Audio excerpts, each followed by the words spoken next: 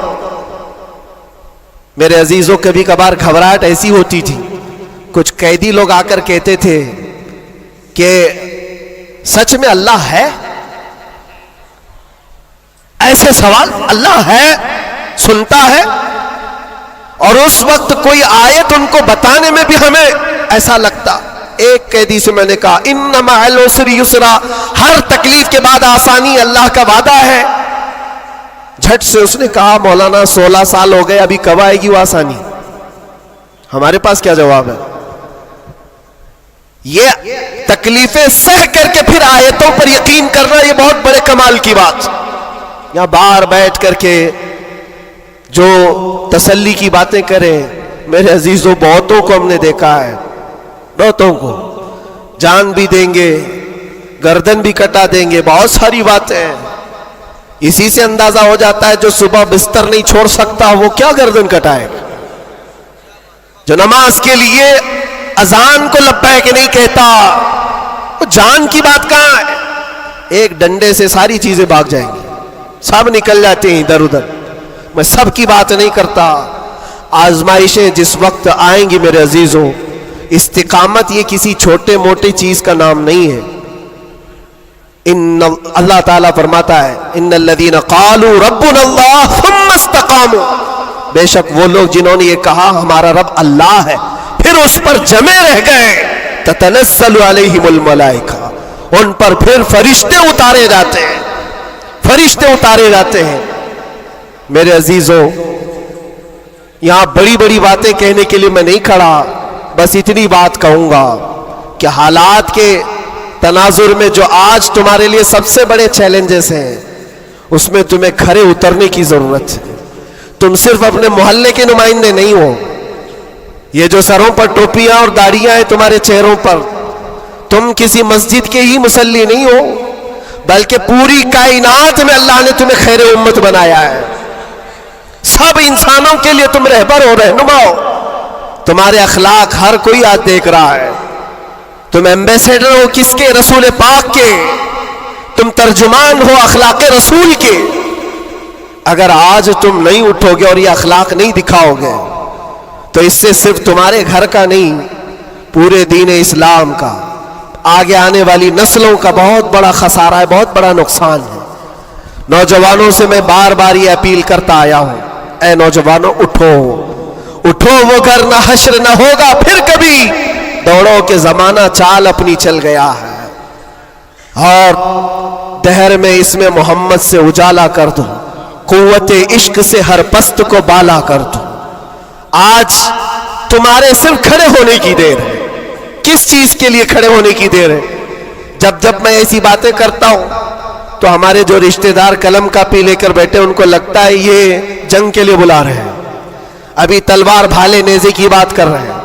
میرے عزیزو، تمہارے لیے سب سے بڑا ہتھیار عشق مصطفیٰ ہے، عشق رسول ہے، محبت مصطفیٰ ہے، اور جب وہ کسی کے اندر آ جاتا ہے تو پھر اس کے اخلاق سے وہ نظر بھی آتا ہے، اس کے اخلاق سے وہ نظر آتا ہے۔ جاہل عاشق رسول نہیں بن سکتا، عاشق رسول علم کی طرف بڑھتا ہے۔ جاہل اور ایسا بدعقیدہ جو دعویٰ کرتا ہو حضور کے غلام ہونے کا، اگر اس کی زبان میں سچائی نہیں ہے تو وہ عاشق رسول ہے ہی نہیں۔ اللہ کے نبی صلی اللہ تعالی علیہ وسلم نے فرمایا، میرے غلاموں میں سے جتنے ہیں اگر کوئی منافق ہو تو منافق کے اندر دو عادتیں جمع نہیں ہو سکتی۔ حضور پاک صلی اللہ علیہ وسلم فرماتے ہیں دو عادتیں منافق کے اندر نہیں آ سکتی۔ وہ کون سی دو عادتیں ہیں؟ اچھے اخلاق۔ یہ اچھے اخلاق، یہ صرف ہنس کر کے ملنا، اس کو اچھے اخلاق نہیں کہتے، وہ بہت لمبی اس کی ایک تشریح ہے۔ اچھے اخلاق منافق کے اندر نہیں آ سکتے۔ اور دوسری چیز، اللہ پر توکل اور رسول کی ہر بات پر یقین، یہ منافق کے اندر نہیں آ سکتی۔ میں آپ سے پوچھتا ہوں، اللہ رب العزت کی ہر بات پر آپ کو یقین ہے؟ رسول پاک کے ہر فرمان پر یقین ہے؟ بے شک۔ اگر یقین ہے تو یہ زبان سے بولنے کی بات کیا ہے؟ پھر تمہارا عمل کہاں ہے؟ اسی لیے سیدنا ابو بکر شبلی رحمۃ اللہ تعالی علیہ سلسلہ قادریہ کے بڑے بزرگ ہیں، غوث پاک کے دادا پیروں میں آتے ہیں۔ آپ کہتے ہیں میری زندگی کا سب سے کٹھن سوال، سب سے مشکل سوال یہ ہے، اگر کسی نے مجھ سے پوچھ لیا کیا تم حضور پاک صلی اللہ علیہ وسلم سے محبت کرتے ہو؟ وہ کہتے ہیں میرے لیے سب سے کٹھن سوال ہے۔ ابھی میں پوچھوں تو سب ہاتھ بھی اٹھائیں گے، سب اٹھا دیں گے۔ حضور پاک صلی اللہ علیہ وسلم سے محبت ہے، یعنی سب چلا کے بولیں گے ہے، لیکن حضرت ابو بکر شبلی کہتے ہیں یہ میرے لیے اس کا جواب سب سے مشکل ہے۔ کہا اس میں کیا مشکل ہے؟ آپ فرماتے ہیں اگر نہ کہہ دیا تو ایمان چلا جائے گا، اگر نہ کہہ دیا تو ایمان چلا جائے گا، اور اگر ہاں کہوں تو میرے اعمال اس کے مطابق نہیں، جھوٹا پڑ جاتا ہوں، دل ملامت کرے گا۔ زبان سے تو رسول پاک کی محبت کی بات کرتا ہے، کہاں ہے تیرے عمل؟ عزیزان گرامی وقار، یہ دو عادتیں میرے آقا فرماتے ہیں منافق کے اندر نہیں آ سکتی، اچھے اخلاق اور اللہ اس کے رسول پر یقین کامل۔ یقین سے ہی تو عاری ہوتا ہے منافق، یقین اس کا ختم ہو چکا ہوتا ہے۔ یہاں ابھی لکی ڈرا شروع ہو جائے، اور چیٹ پہ چیٹ ہوتے رہتے, ہر سال ہوتے رہتے, پھر بھی اس میں گھستے بھی رہتے. لاکھ کا 2 لاکھ بنانا ہے, بھی دیکھو کتنے آ جائیں گے. اور کیسے کیسے چیٹر لوگوں پر یقین کرتے ہیں. اور 2-4 لوگوں نے بول دیا کہ نہیں میرا بھی ڈبل ہوا ہے, سب آ گئے, لائن لگ جاتی ہے, کئی 100 کروڑ کھا کر کے چلے جاتے. ان پر تمہیں یقین ہے؟ اور مصطفیٰ کریم صلی اللہ تعالی علیہ وسلم نے فرمایا تم صبح اپنی نیند کو چھوڑ کر, بستر کر چھوڑ کر, اپنے گھر سے وضو کر کے مسجد کی طرف نکل کر آئے, 2 رکعت نماز ادا کر لیا. حضور پاک صلی اللہ علیہ وسلم فرماتے پوری دنیا کی دولت سے زیادہ قیمتی ہے. سبحان اللہ, سبحان اللہ. یقین ہے اس پر تو انویسٹ کرو. اگر حضور پاک صلی اللہ علیہ وسلم کی ہر بات پر یقین ہے تو انویسٹ کرو اس میں. آج یہی تو بات ہے, یہ سب سے بڑا چیلنج ہے. منافقت آنے لگ گئی ہے, بزدلی کہاں سے آتی ہے؟ اللہ اس کے رسول کی ہر بات پر یقین کامل ہو جائے بندے کو تو پھر وہ منافق نہیں رہتا, وہ ایمان والا ہوتا ہے. اور پھر مصیبتیں تو آئیں گی لیکن مصیبتیں اس کا کچھ نہیں بگاڑ سکتی. حضرت ابو ہریرہ رضی اللہ تعالیٰ عنہ کی حدیث ہے, فرماتے ہیں اگر مجھ پر 10 پہاڑ بھی نازل ہو جائیں, اتر جائیں, تب بھی میں خوف زدہ نہیں ہوتا, ڈر نہیں ہے مجھے. کہا کیوں؟ کہا قرآن کی ایک آیت میرے لیے کافی ہے. پوچھا کون سی آیت؟ فرماتے اللہ فرماتا ہے قُلْ لَن يُصِيبَنَا إِلَّا مَا كَتَبَ اللَّهُ لَنَا هُوَ مَوْلَانَا وَعَلَى اللَّهِ فَلْيَتَوَكَّلِ الْمُؤْمِنُونَ. فرماتے ہیں اللہ نے اپنے نبی سے کہا ہے اے محبوب آپ فرما دیں ہرگز ہم کو کوئی مصیبت نہیں آتی, اتنی ہی آئے گی جتنا اللہ نے لکھا ہے. سبحان اللہ, سبحان اللہ. اتنی ہی آئے گی جتنی اللہ نے لکھا ہے. اور پھر آگے رب تعالیٰ فرماتا ہوا مولانا, وہی ہمارا مددگار ہے, وہی ہمارا مددگار ہے. وعلی اللہ فلیتوکل المؤمنون, اور مومنوں کو چاہیے کہ اللہ ہی پر بھروسہ کرے. بڑے بڑے لوگوں کو دیکھا لیکن قید کے دوران, جیل کے دوران کچھ چھوٹے چھوٹے لوگوں نے ہمیں بہت کچھ سکھایا. گجرات کے ایک چھوٹے سے گاؤں کا رہنے والا قیدی آ گیا تھا, مانسک سنتولن بگڑا ہوا تھا, گھر والے بھی چاہتے تھے اندر ہی رہے, چھڑانا بھی نہیں چاہتا تھا کوئی, اٹھا پٹک زیادہ کرتا تھا, جوان تھا, اور اندر رہا.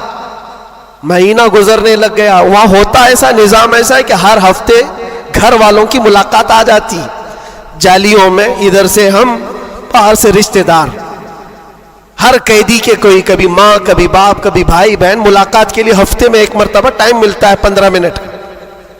لیکن اس بندے کا کوئی آتا ہی نہیں تھا, ملنے بھی نہیں آئے.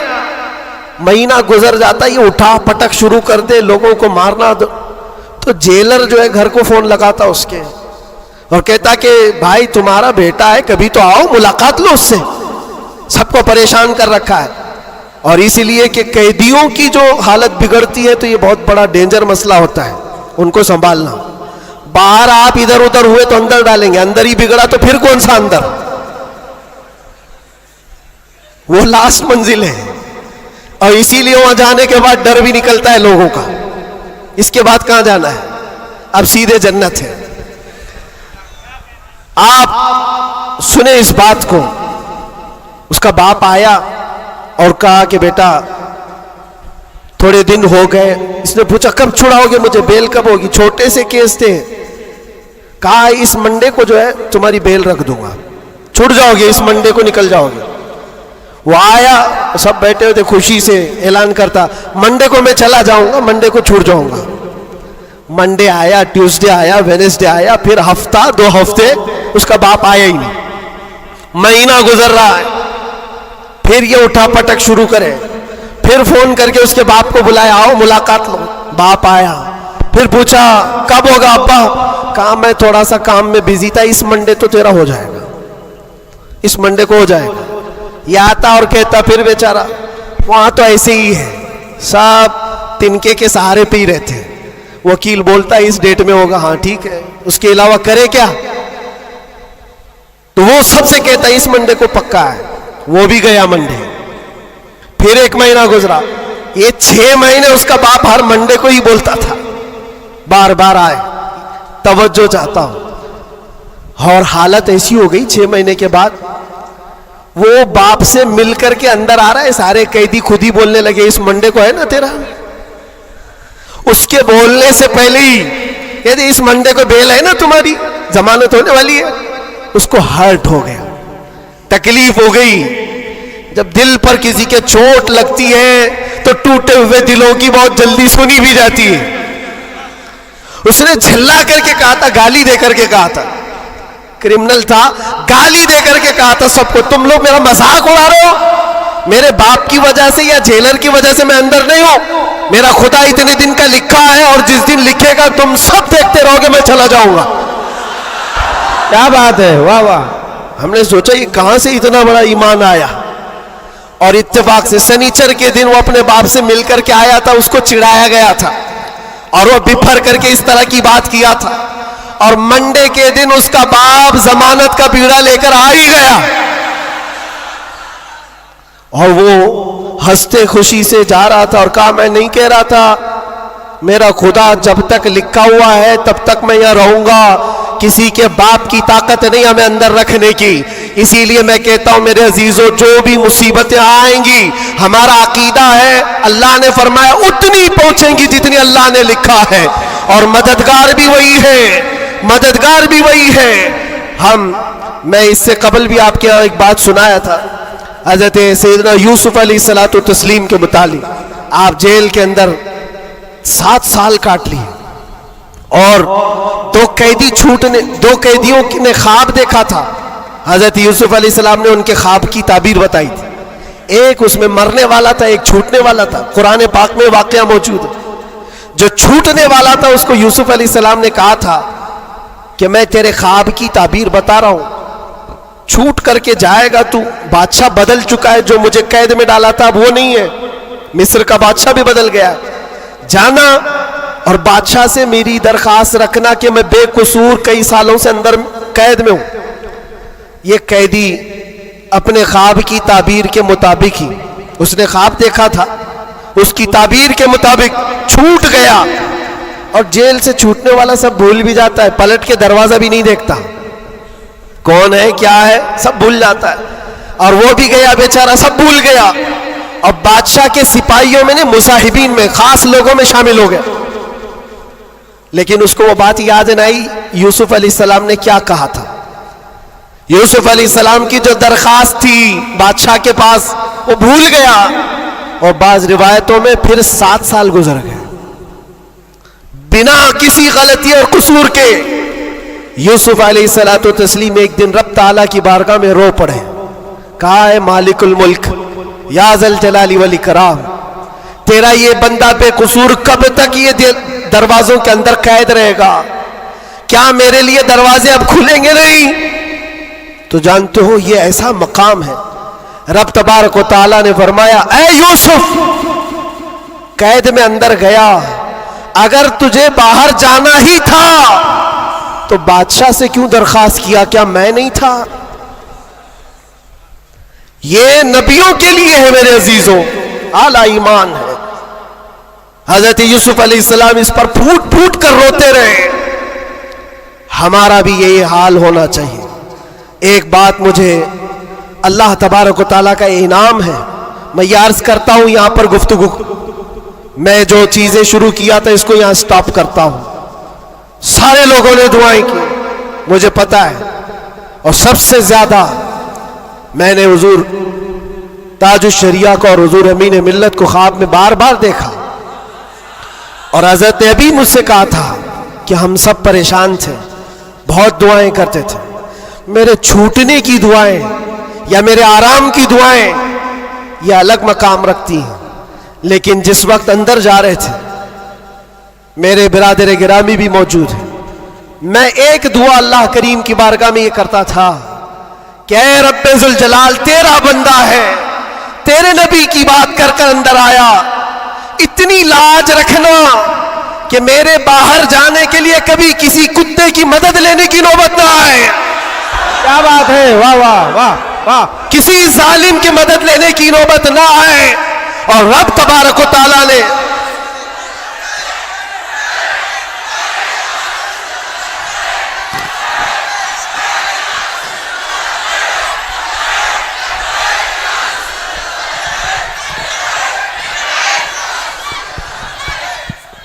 اس بات کی وضاحت بھی کر دوں، بہت بڑی ذمہ دار شخصیت موجود ہے، میرے الفاظ کا میں ذمہ دار ہوں جو کچھ کہہ رہا ہوں، اور لوگوں کو پھر یہ لگتا ہے یہ اتنا سب ہو جانے کے بعد پھر بھی کتا کہتے ہیں، یہ کتا کتا ان کی زبان پہ کیوں آتا ہے؟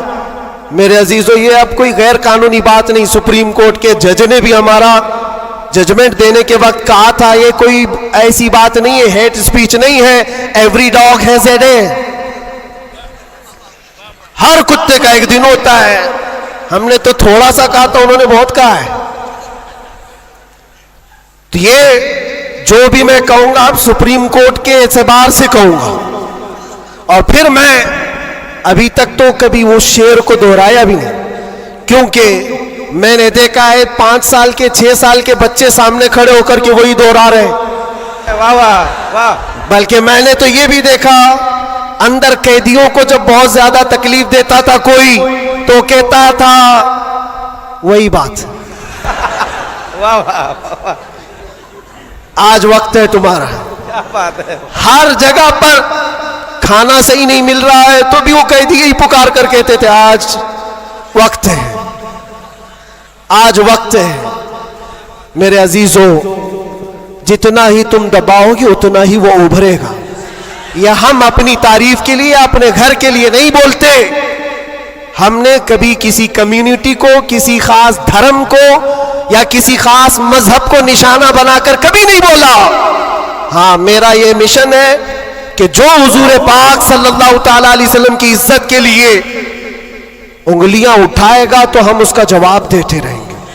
بے شک بے شک۔ اور اگر ایک آدمی کرتا ہے تو ایک کا جواب، 10 کرتے تو 10 کا جواب۔ اس کا مطلب یہ نہیں ہوتا کہ ہم پوری کمیونٹی کو بول رہے ہیں، پورے مذہب کو بول رہے ہیں، کسی قوم کو بول رہے ہیں، یہ تو پھیلائی گئی بات ہے۔ بہرحال وقت آنے کے بعد سب سمجھ میں آ جائے گی۔